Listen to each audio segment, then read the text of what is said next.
sword. It's time to man up and report to the battle lines. Grab your coffee and sword and strap on your Ephesians 6 armor, because the show is about to begin. From the front lines of America Babylon and transmitting worldwide on the internet and satellite, you're listening to Omega Man Radio. All right, folks, we're back. This is episode 502, and we've got on tonight Steve Quayle and Tom Horn. We're talking about transhumanism, fallen angels, the mark of the beast, 666, UFOs, all my favorite subjects. And if you're coming in a little bit late tonight, at the conclusion of tonight's program, it will be up on the MP3, free download, also on iTunes. We also have a second chat room running simultaneously right now. Go to OmegaManRadio.com if you can't get into the first. Now, folks, we're coming up in about 40 minutes to the end of the third hour, which is the end of the live stream. Of course, we're still on tape and we're still broadcasting live. But rather than pick it up on the internet, you're going to need to move either to calling in to our 917-889-2745 and listen there over the telephones. You can Skype in there, or you can go to the live stream via Blue Raven, and he'll put that link up there in the chat room. If you have questions for Tom and Steve tonight, email them to me, OmegaManRadio@yahoo.com, and we'll give them to our guest tonight. Gentlemen, you're back. The microphone is yours. Well, I think the place to go now, Tom, is where are we, in your opinion, on disclosure? You carried the solar CME that evidently unmasked the huge base ship that's in the area of Mercury. And what you know, Tom, where are we? Because I believe the last time you and I were going to do a show together, and that was over a year ago, but thank God we're on together tonight. The point is that you were going to give some pretty amazing revelations concerning disclosure, and I'm just going to kind of be silent now because this is your, I would say this, your contemporary information source right now is obviously causing you to take note and not only be concerned, but giving you a lot of information. Yeah, and something even more than that. So let me talk about disclosure in a moment, but let me begin by talking about the year 2012 in general, if I can, Steve. Absolutely, you can go wherever you want.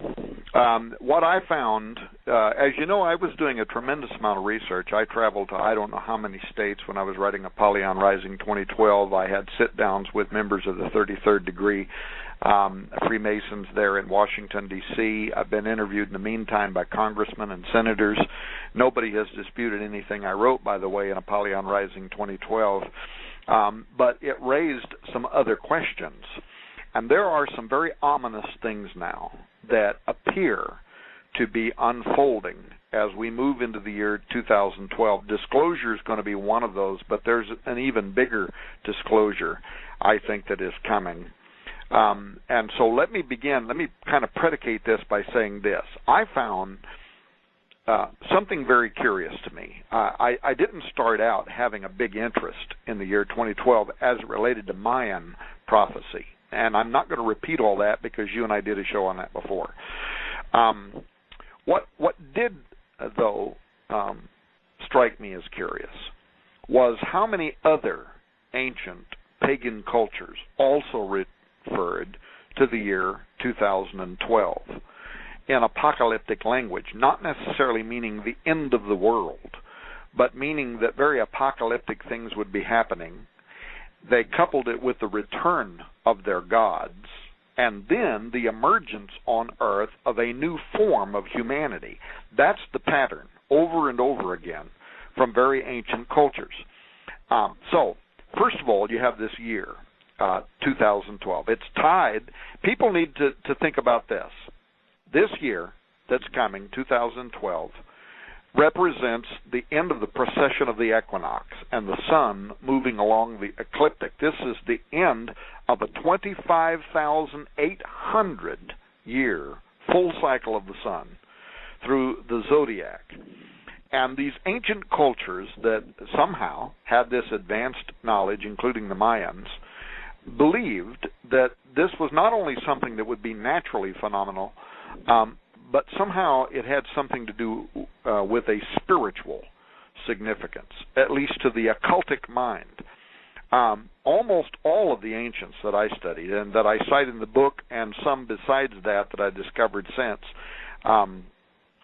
combined prophecies around the month of December, the year 2012, which is interesting given that the Bible also tells us of the importance of signs, right, in the heavens. The precession of the equinox, the stars, Absolutely. and planets, that these are for signs. That's what the Bible says. So in that sense, think of the precession of the equinox as the largest calendar ever built by God. And it's ticking down towards something. It's counting down towards something. So that's the first point. Secondly, in all of these ancient occult societies, the year 2012 would witness the end of the long calendar and the return or the arrival of their god, the Mayan. And now look at how they describe these gods that are coming. The Mayan have their feathered serpent god, Kukulkan. He's a dragon that has the power of air.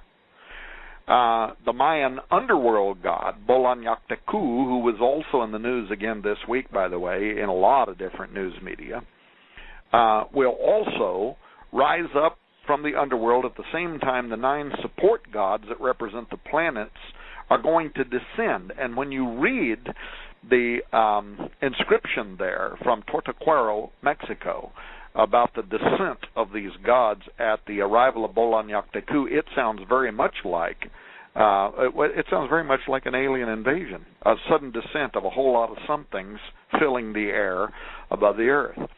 The Aztec, Quetzalcoatl, again, a feathered serpent, a flying reptile, a dragon that has the power of air. And then you look at the Cherokee, feathered rattlesnake god, a giant feathered flying serpent that has the power of air.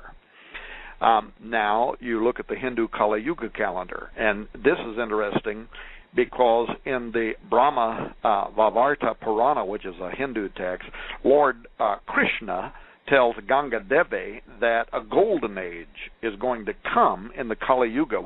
This is one of the 4 stages of development, by the way, that the world goes through as a part of a cycle of eras that's described in the Hindu scriptures.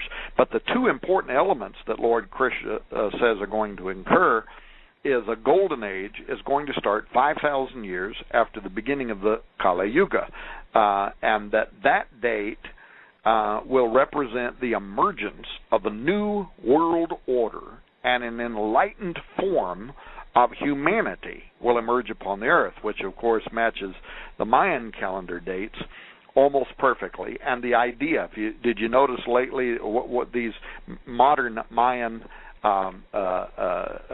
whatever they're calling themselves that were going across the United States, with their glass skulls? Yep. Talking about the emergence of a new form of humanity, an enlightened form of humanity. Another thing, the predication about a golden age of humanity, coupled with the return of the coming gods, gets interesting when you read what I wrote in Apollyon Rising 2012 about how these same numbers and prophecies appear on the Great Seal of the United States of America. 13 periods of time, starting in 1776, ending on 2012, with the prophecy of the Kume Sibyl, who also prophesies what? The return of the gods and the dawn of a new golden age, and Jupiter, who is drawn through the heaven by 2 winged serpents, flying dragons that have the power of air, and this will happen. And this will be coupled, she says, with the emergence what? Of a new form of God-men, demigods. The heralding of the return of sovereignty over the cosmos by Jupiter, but the father of his son Apollo on the earth, who is depicted being pulled through the heavens by his winged chariots. Another fantastic element here, I'm trying to go very quickly because I'm looking at this clock knowing I only got 30 minutes, so is when I had emailed a couple dozen scholars and asked them if they knew of any connection between the Great Seal of the United States and the year 2012, and all of them said they didn't, but it was J.R. Church who, before he died, that called me and brought to my attention the Zohar. And so you have these 800-year-old prophecies in the Zohar, by Orthodox Jewish priests concerning the coming of the Messiah, and they set that in the year 2012. Then you have an over 800, almost 900-year-old prophecy of the Pope. So there are prophecies and calendar endings from diverse societies covering thousands of years of time that predict, number one, the end of the sun's procession through the zodiac. Number two, that time will herald the return or the coming of a great dragon. Number three, the reign on earth at the same time of their messianic figure, which is identified in the New Testament by name as the Antichrist.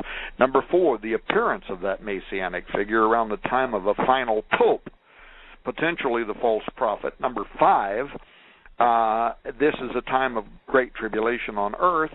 Number six, the emergence of a new breed of men or transhumans, enlightened individuals, will mark this new golden age. So, if I can, let me go through these prophecies and these calendars very quickly. And absolutely. It's yours, Tom. Point out just a few curious redundancies that are beyond mathematical probability that I believe could point to a cosmic conspiracy by evil angels and evil men. And let me preface these comments by pointing out that I don't want to be the next Harold Camping, right? I'm not setting dates for anything. But having said that, the obvious question to me is why were all of these ancient cultures, so many ancient cultures, separated by thousands of years and time and distance, many of whom we have no record whatsoever that they could communicate with one another through oral history or otherwise, why were they fixated on this period of time? And I would say that such thing, I take heat, by the way, talking about extra biblical prophecies like the Maya, the Kume Sybil, but I'm not putting their prophecies on a par with the Bible. My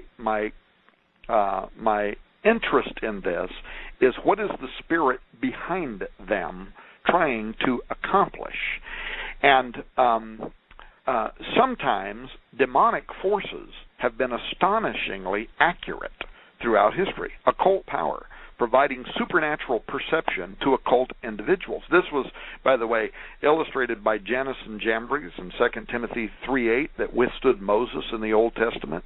It was illustrated by the Pythian priestess in the New Testament, the book of Acts 16, who somehow knew that God had sent the Apostle Paul. And, of course, the demons that cried out of the homosexual men in the valley of Gadara to Jesus and said, "Art thou come hither to torment us before the time?" And that Greek word there, time, literally means a definite period of time, an awaited epoch. And they knew that that period of time had not yet come. So demonic forces sometimes know something about times, dispensations, and they will use it to try to, draw people to themselves.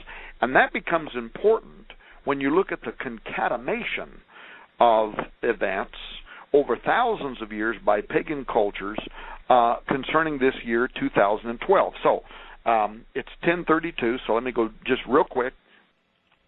There is the Mayan. They set their calendar to end in the year 2012 with the return of their gods. We know that, so I won't talk about it. The Aztec, who also set their calendar to end in the year 2012 with the return of their gods. We're very familiar with that, so I won't talk about that either. The Hindu, who set their Kali Yuga calendar to end, this is the age of the male demon, to end in the year 2012. The other cultures that many may not know about include, for instance, the Cherokee Indians, in about 200 years ago, in a whole series of apocalyptic prophecies here in America, that also caused them to set their calendar to end in the year 2012. But many people are not familiar, and these records are not easy to get, so I'm going to read you part of their prophecy, because it corresponds perfectly with the prophecy of the Great Seal on the United States, because their references are to the gods Jupiter, Orion, the planetary systems Pleiades, and the gods awakening from the Pleiades in 2012 with the serpent, their flying serpent god, with his return. Here's what they say. By the way, this is an excerpt from the Cherokee rattlesnake prophecies, or the Chickamauguan star constellation prophecies. Quote, "At this time, 2012, of the fingers striking Jupiter, that Orion star system will awaken, and the Pleiades and Orion will war, once again as in old. Jupiter and Venus will awaken to the destiny of time, untime of cycles. Orion will war with Pleiades. Jupiter will war with Venus. In the year 2012, an alignment will take place both of the Cherokee calendar and in the heavens of the rattlesnake constellation. It is the time of double-headed serpent stick. It is the time of the red of Orion and Jupiter against the white-blue of Pleiades and Venus. In the year 2012, the Cherokee rattlesnake constellation will take on a different configuration. The snake itself will remain. However, upon the rattlesnake shall be added upon its head feathers. Its eyes will open and glow. Wings spring forth as a winged rattlesnake. It shall have hands and arms, and in its hand shall be a bowl. The bowl will hold blood. Upon its tail of 7 rattles shall be the glowing and movement of Pleiades. The rattlesnake shall become a feathered rattlesnake, a feathered serpent of time untime. And upon the rattlesnake is also the Milky Way. A crossing of the Milky Way shall be seen at these times in 2012, and the Cherokee calendar shall end in the year 2012 with the coming of the Pale One once again." End quote. This is a 200-and-some-year-old occultic prophecy from Cherokee Indians, and if you read about the bowls of blood and all the rest of these prophecies, it sounds like it's taken right out of the book of Revelation. Now, very quickly, another extraordinary finding. The year 2012 and the prophecy of the Zohar. Why is this important? Because the Zohar is widely considered to be the most important work of Jewish magic, Jewish Kabbalah. These were books that were written in medieval Aramaic over 700 years ago that have all this mystical commentary about the Pentateuch, the first 5 books of the Bible. But when I sent out this email 2 years ago, basically asking if any of these scholars were aware of any connection between the year 2012 and the Great Seal of the United States, J.R. Church called me one day and he said, "Tom, I'm not familiar with any of that," but he said, "Did you know that 700 years ago, Jewish priests, when they prophesied when the Messiah would come to the earth, they said it in the year 2012? And this blew me away because I was totally not aware of that. And I had read the Zohar, but I read right past it because the dates are in the Jewish calendar year 5773, which in our Gregorian calendar is the year, well, it begins in the new moon, September 2012, and ends a year later in the year 2013. And here's what they prophesied, quote, in the year 2012-2013, 5773, the kings of the world, now listen to what they say, the kings of the world will assemble in the great city of Rome, and the Holy One will shower on them fire and hail and meteoric stones until they are all destroyed, with the exception of those who will not yet have arrived. From that time, the Messiah will begin to declare himself." End quote. Now, think about this, ladies and gentlemen. 700-year-old Jewish mystics prophesying when their Messiah would come. The Jews, the Orthodox Jews, rejected Jesus Christ as their Messiah. And in Orthodox Christianity, we would say that this prophecy is about the coming of the Antichrist, because Jesus said they're going to accept another. Now, keep that in mind. And now think about the prophecy of the popes. This is 800 years ago, actually almost 900 years ago, when Pope Innocent II summoned the bishop known as Malachi O'Morgair to Rome to give an update on his diocese in Armagh, which was located in Northern Ireland. And while he was there, Malachi experienced this frenzied vision in which he wrote down the descriptives of every pope from his day to the final pope, from Celestine II to the final pope that he called Petrus Romanus, Peter the Roman, who is going to be the very next pope following the current one, Benedict XVI. Malachi also seems to indicate that Petrus Romanus is going to cooperate with the Antichrist. I have something very important to say about this in a moment. And then he's going to be turned against and destroyed by the leader of the revived Roman Empire.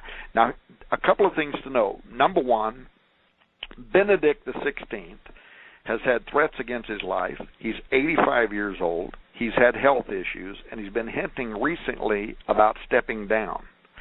Petrus Romanus will soon fill the papacy, and this could happen at any time if this vision is to be believed. And in any case, whether you believe the vision or not, the next pope is going to be the final pope on this list.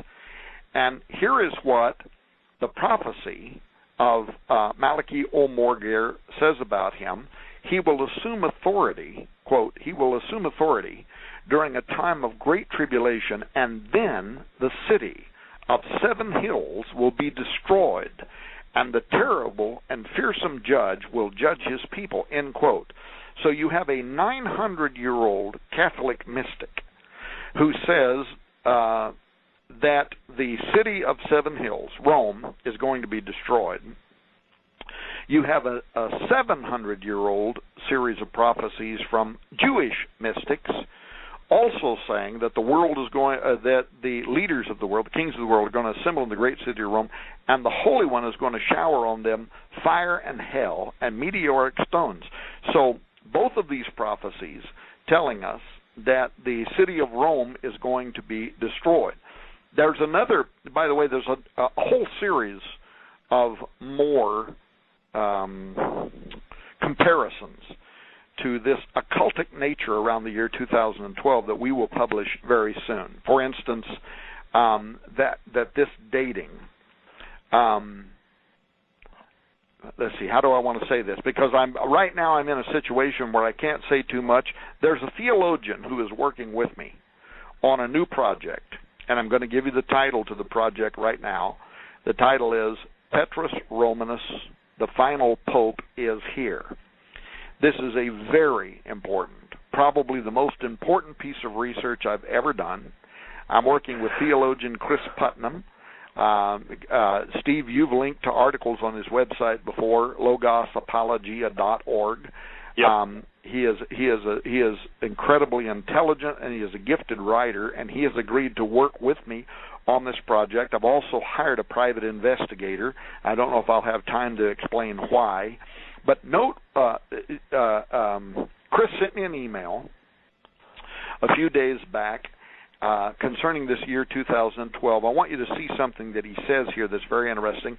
And this new research that we are doing, by the way, is going to bring the wrath of the Vatican down on Tom Horn and Raiders News Network. We've always tried to be very, very careful about any of the things that we do or publish, but time no longer allows us to be gentle about what we have to say now. But in this email that Chris sent me, here's what he says, quote, in America, Roger Williams, the first Baptist pastor in America, spoke of the Pope as the pretended vicar of Christ on earth, who sits as God over the temple of God, exalting himself not only above all that is called God, but over the souls and consciousness of all his vassals. George Whitefield concurred, offering in one sermon, quote, a great many show much zeal in talking against the man of sin, and loudly and indeed very justly exclaim against the Pope for sitting in the temple, I mean the Church of Christ by that, and exalting himself above all that is called God, end quote. Jonathan Edwards, I'm still quoting this email from Chris, Jonathan Edwards was convinced as well, but he held a somewhat unusual post-millennial view. Now, I want you to catch this, Steve. A post-millennial view, and you're very familiar, of course, with Jonathan Edwards, sinners in the hands of an angry God. Yep. He held a somewhat unusual post-millennial view based on the 1,260 days that the woman is in the wilderness in Revelation 12:6. Jonathan Edwards interpreted those days as the years that the true church would be oppressed by the Antichrist papists.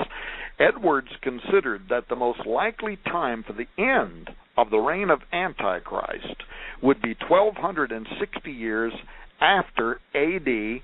756, which was the acceding of temporal power to the Pope when land was given to Pope Stephen in 756 during the so-called donation of Pepin, which made the papacy a temporal power and became the basis for the papal states over which the popes ruled. So if you take the 1260 days that Edwards believed represented the number of years the true church would be oppressed by the papists, and ending 1260 days after the acceding of temporal power by the popes in 756, the reign of the Antichrist ends in 2016. And is this only a remarkable coincidence, or can it be possible that the long-held historist interpretation of prophecy was correct? It seems judicious to observe that 2016 falls in range of 3.5 years from June of 2012.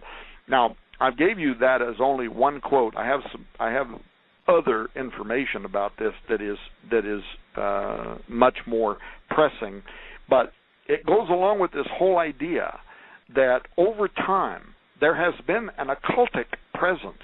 And for whatever reason, cultures throughout time, people throughout time, have been aware that something very unusual is dated to the time in and around the year 2012, or it is just a very extraordinary, mathematically incomprehensible coincidence that for all these different thousands of years, all these different cultures and individuals have been pointing forward for thousands of years to the year 2012.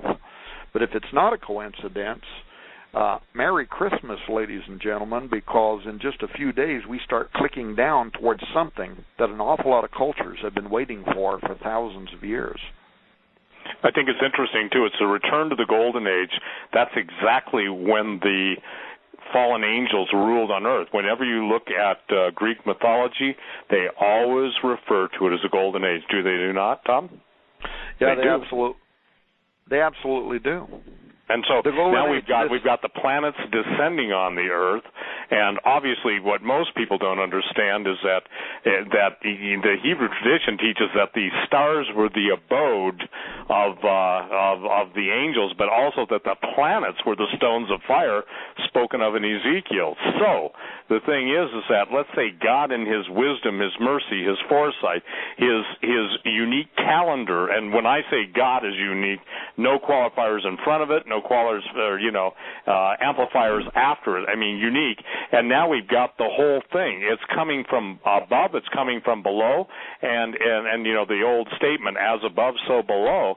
But now we've got the situation where the golden age is going to return. Now, how does this play into the UFO? We've got about 15 minutes. I'll let you just take it from there, because everybody's seeing, like, for instance, the base ship. You can't deny that is a artificial construct. It is not just a planetary glob of glowing plasma emitted off the CME. So where do you see the Vatican's, quote, do you think they're going to utilize the UFO phenomenon to their enunciation of Peter Romanus? In other words, is E.T. going to come and put the Pope's scepter on him?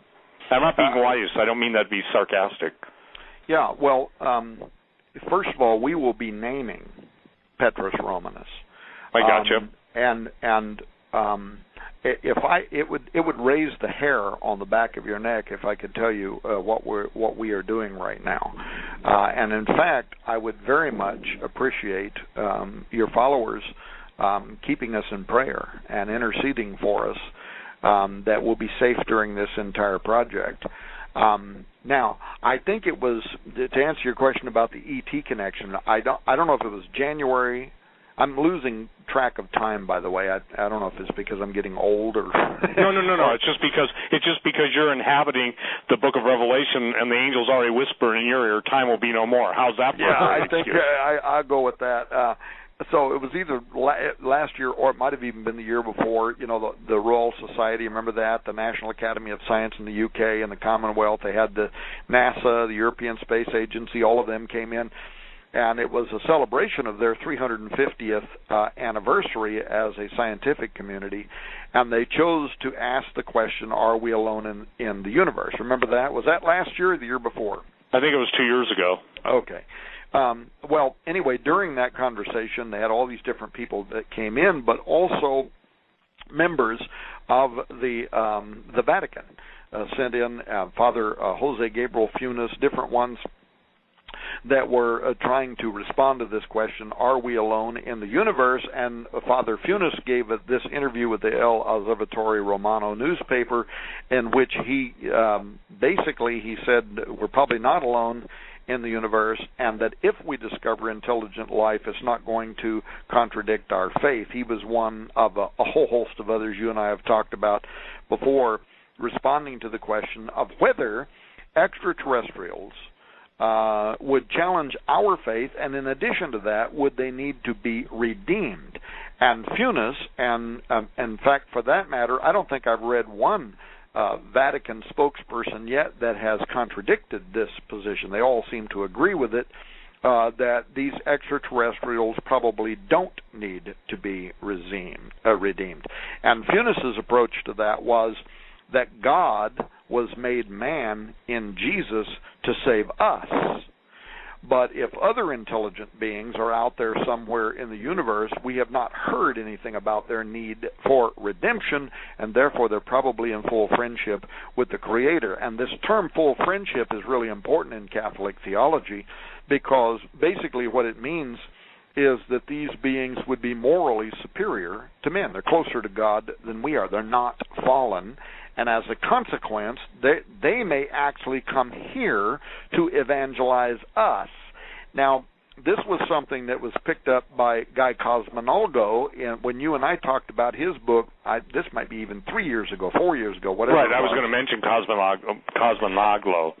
Yeah, and his book, Brother Astronomer, Adventures of a Vatican Scientist, I've got the quote right in front of me. Quote, so the question of whether or not one should evangelize is really a moot point. Any alien we find will learn and change from contact with us, just as we will learn and change from contact with them. It's inevitable, and they'll be evangelizing us too, end quote. So quite an astonishing statement, but this rabbit hole actually goes a lot deeper, and I started writing about this recently, and then I stopped for reasons.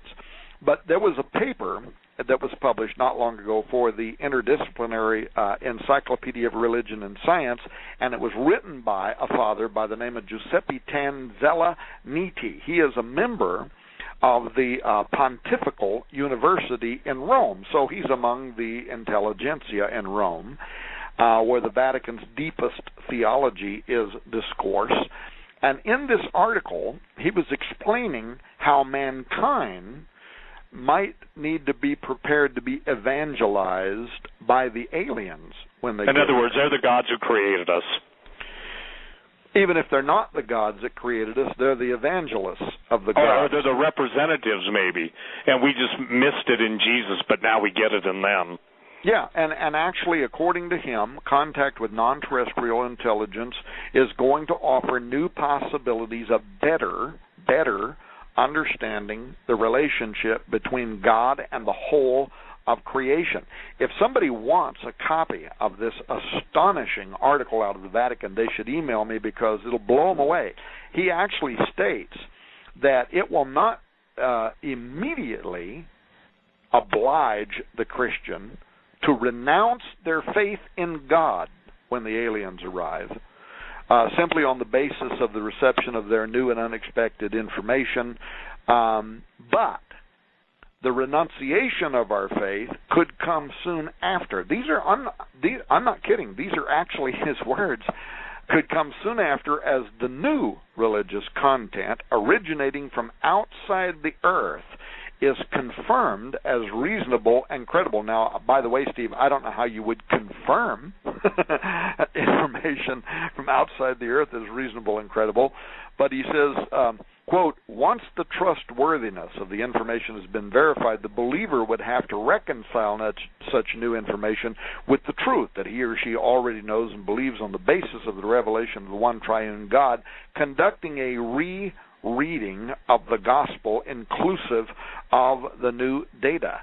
So a more complete ET gospel is on its way. I can see that we've only got 7 or 8 minutes, but there's a great deal more to this information, but it raises the specter or the question of why high-ranking spokespersons for the Vatican now are increasingly offering language that, first of all, likelihood of extraterrestrial intelligence is very possible.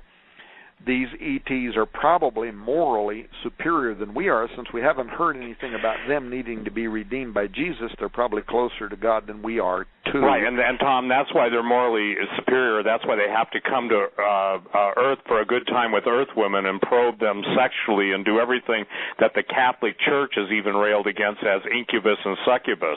I just want to throw that in, because morally superior in light of the Catholic Church's previous historic teaching would be challenged by the aliens, you know what I'm saying, the probing, prodding, taking human eggs, that whole thing. So I wonder how they're going to explain that one away. Well, they're probably going to say those weren't the ones that these are.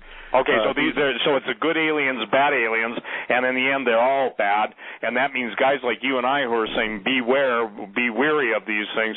They're fallen angels, they're demonic entities. We're going to be very popular at their golf games.